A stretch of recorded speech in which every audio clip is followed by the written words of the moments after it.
जी भाई, आजकल जो है वो बड़ी न्यूज़ में चल रहे हैं। आजकल नए-नए बयानात दे रहे हैं, नए-नए काम कर रहे हैं, नई-नई बातें कर रहे हैं और इसीलिए उनका पता नहीं ये पुराना क्लिप है या लेटेस्ट क्लिप है जो अभी निकला है हरभजन से मुताल्लिक, जिसमें कहा गया है कि ताहिर जमील जो हैं हमें बयान करते थे नमाज के बाद थोड़ी देर बैठ के। तो हरभजन तो ये सारे होते थे, इरफान पठान भी थे, ये सारे सुनते थे, लेकिन हरभजन और एक दो दूसरे हिंदू जो क्रिकेटर थे वो भी आके जो है वो बैठ जाते थे और वो सुनते थे। और उन्होंने कहा, हरभजन ने उनका कहना था कि हरभजन ने मुझे कहा कि मुझे इनकी बात सुनने में बहुत मजा आता है, लेकिन जब मैं आप लोगों की बात सुनता हूँ तो फिर मैं पीछे हट जाता हूँ।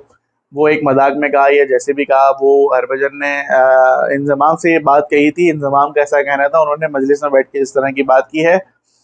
और उसके बाद जो है हरभजन सिंह का जो ट्वीट आता है वो बिल्कुल ही अपोजिट आता है।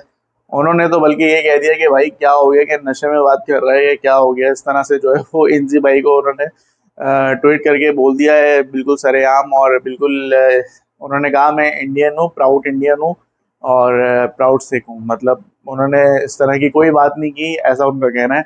लेकिन इंजमाम ने इस तरह की बात की।